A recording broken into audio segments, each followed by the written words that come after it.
from KSAT 12. The news at 5:30 starts right now. We begin this evening with a standoff at a Southside apartment complex that ended with a man in handcuffs after San Antonio police say he began shooting at random with an AK-47 rifle.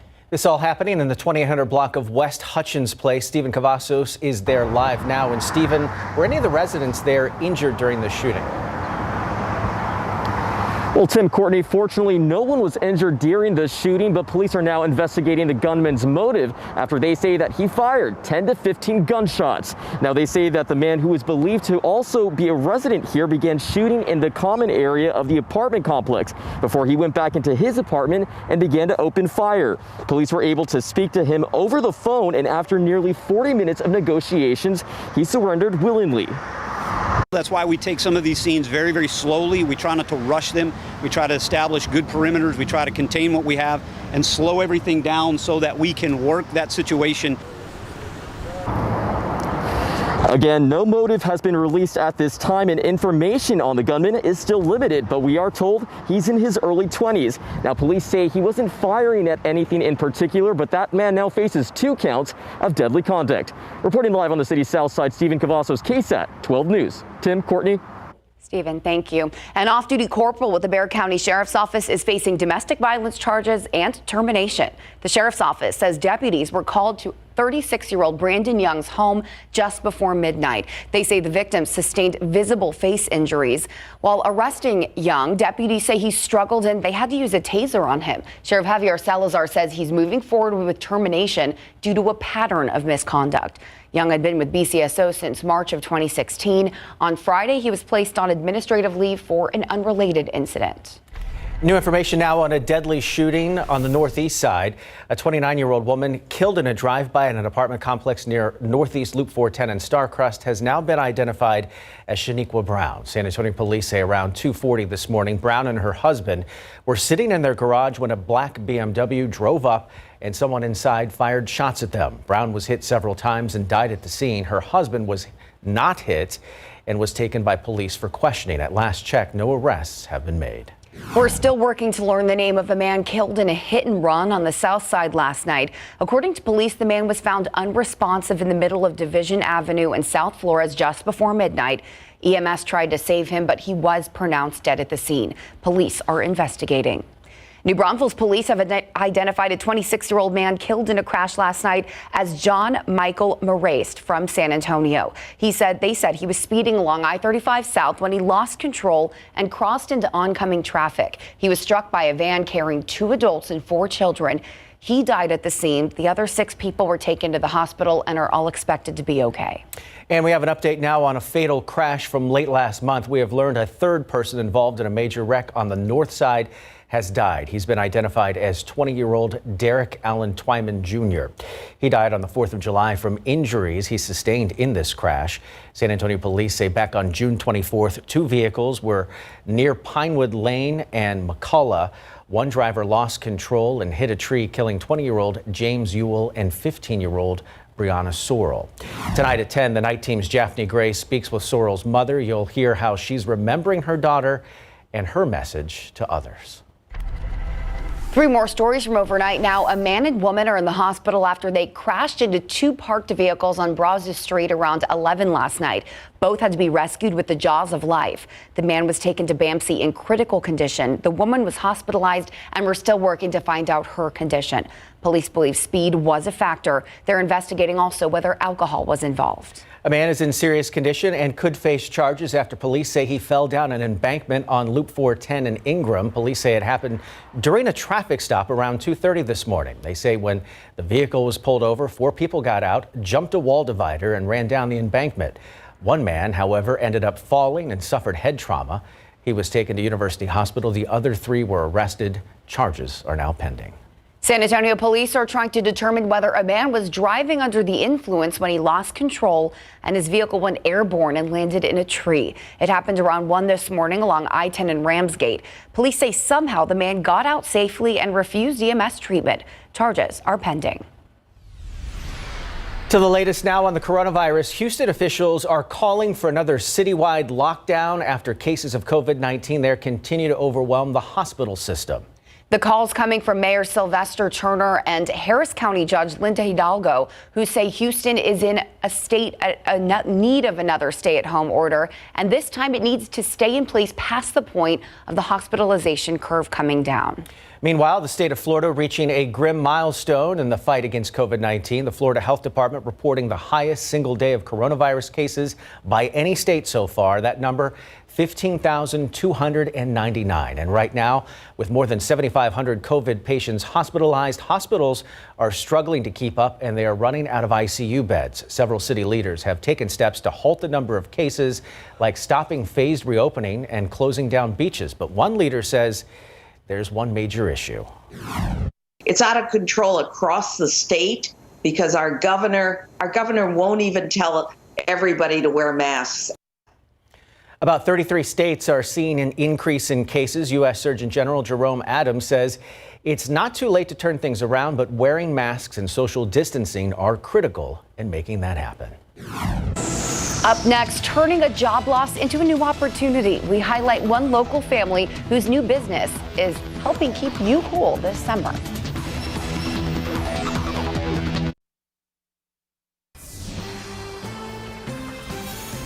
A new mobile food truck is helping locals stay cool. The business owners were forced to find a new way to make ends meet after the husband lost his job due to the pandemic. Alicia Barrera visited the Cabrales family, who is serving shaved ice and inspiration.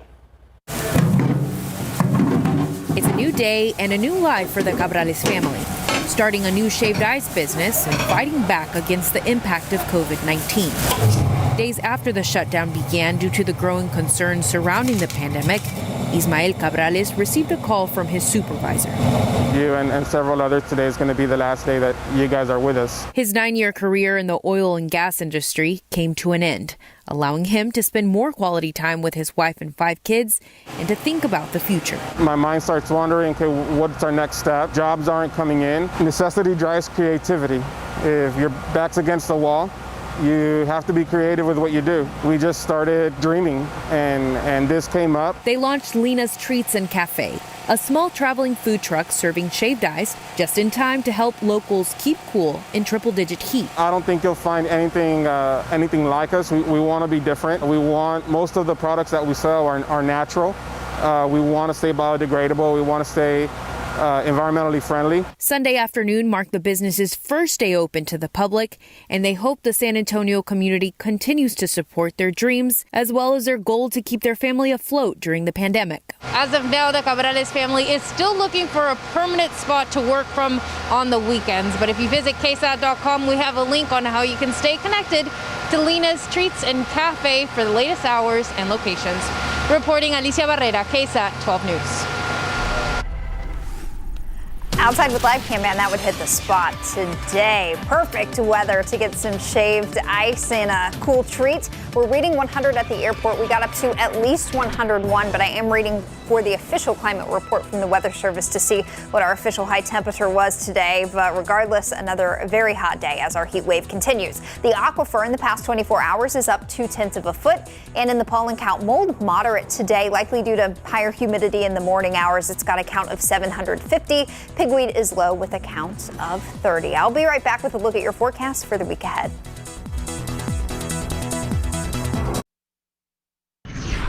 I thought I got up early enough today to water the flowers out in the backyard, but no, I was melting by the end of it. And I had to move several of the plants because they're getting too much sunshine and too much heat, and they're not happy. Yeah, I can't even keep plants inside alive, so I can't relate to that statement. It's a struggle right now. I'm really sorry about that. Yeah.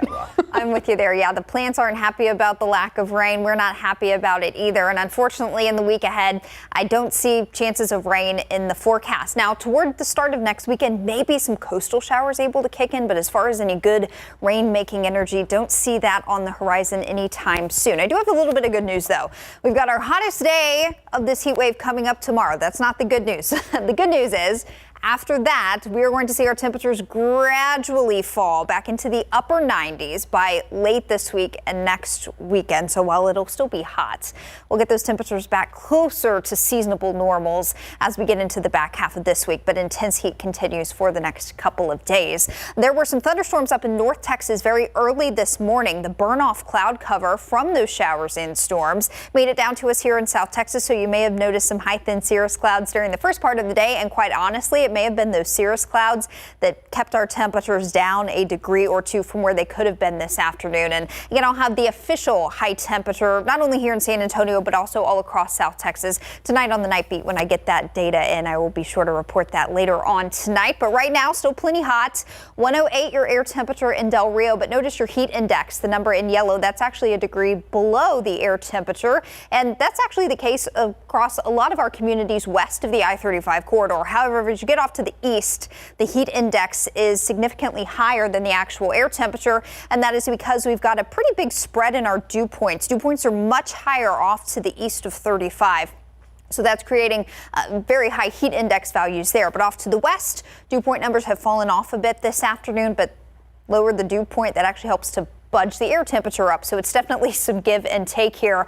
Regardless of what the numbers are reading, we've got heat advisories and excessive heat warnings in effect for everyone. And with the anticipation of this dangerous heat continuing into tomorrow, all of these advisories and excessive heat warnings will continue through 8 p.m. on Monday. So we've got this in place for the rest of the day today and throughout the day tomorrow. Really, what this all means is that the heat will continue to be very dangerous, and you should continue to limit strenuous outdoor activity, especially during the heat of the afternoon, and make sure you keep hydrated there.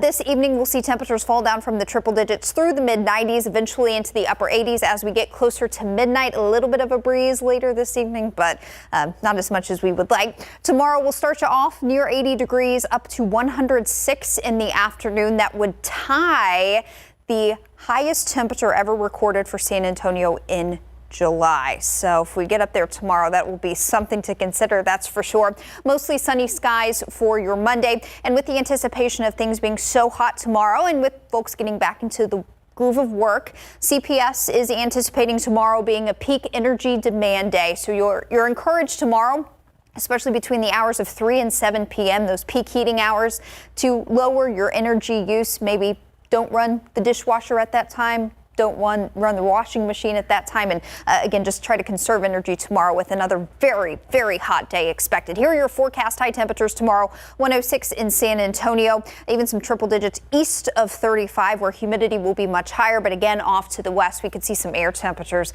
approaching 110 degrees tomorrow afternoon. So here's a little bit of good news in the forecast. Over the next several days, the heat high will move off to the north. This is just going to kind of get us out of the talons of this heat high, and we'll see our temperatures come down gradually, a couple of degrees, and by late in the week, we're looking at upper 90s. And while that certainly is not sweater weather, it's better than what we've been dealing with the past few days, guys. No kidding. 110. That's a scary number to hear about. A South Texas cool front. Yes.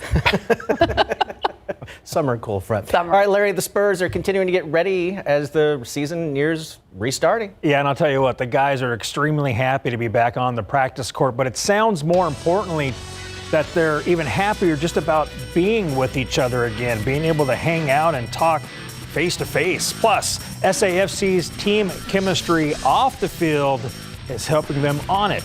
Coming up.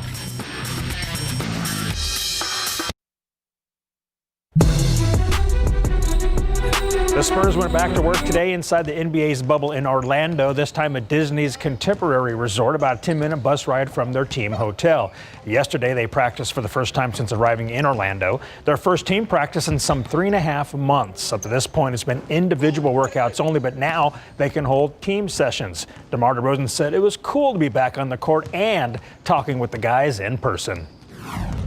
We felt like a lot of loose poodles let out the cage. Be out there on the court, running around, shooting ball, just being around them guys, man. It's after months of not playing, everything going on in the world, for us to come together, we kind of had a great discussion before we even started practice. I think we sat in the circle for about an hour and discussed, all the social injustices, racism, just the real things that's going on in life, you know, to be able to share stories, everybody share how they help and how they can help, different stories. So yesterday, that was refreshing to hear everybody's story from that standpoint.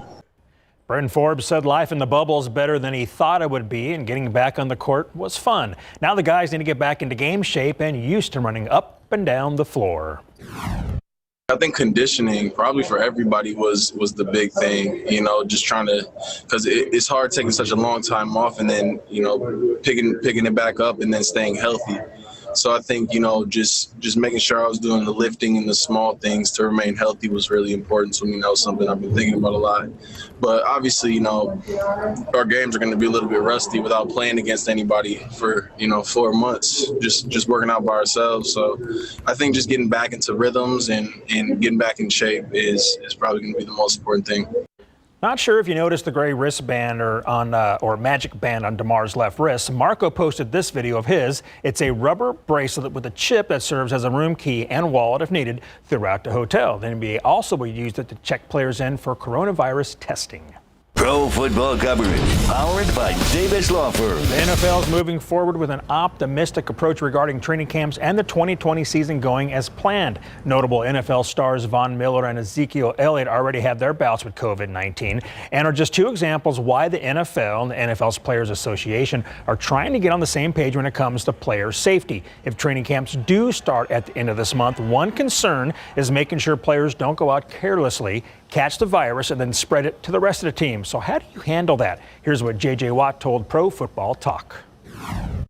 There is, no matter how you slice it, no matter how hard you try to make it as safe as possible, there is going to be some level of trust factor that's going to have to come into play, where you have to trust that guys are going to be doing the right thing on their free time.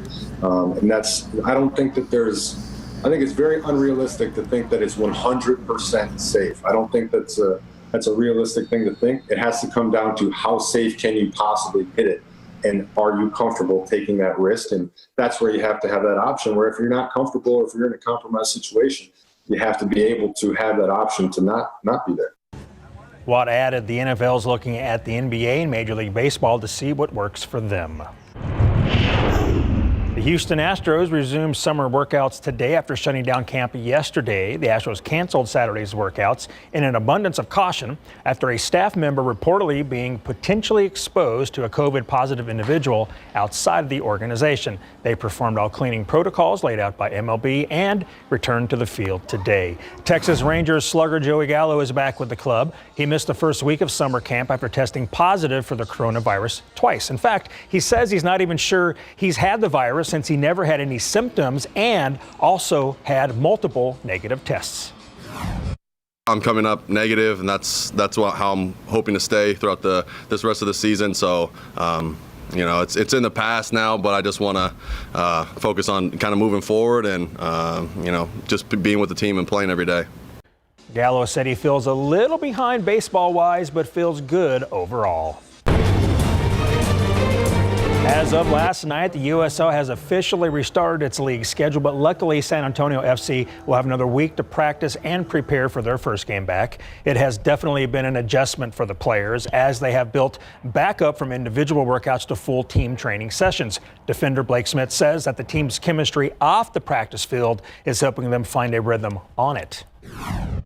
We were a very close-knit group in such a short amount of time that, you know, coming back together was relatively easy. Obviously, the tactical portion is something that we've had to kind of relearn over these past couple weeks. And so we've been, you know, hurrying to kind of pin down some of the weaker points that we've had to work on and improve upon.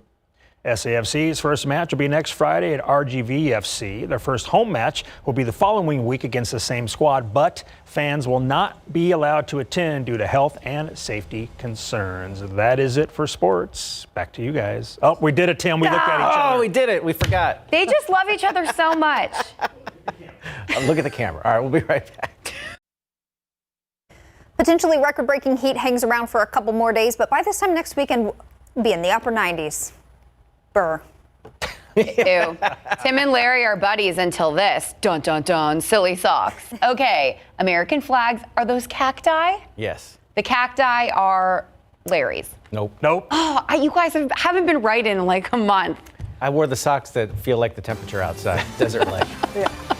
Larry wasn't here for the 4th of July. I wasn't. Getting in on yeah, it. making up for it. We'll see you back here for the Night Beat at 10.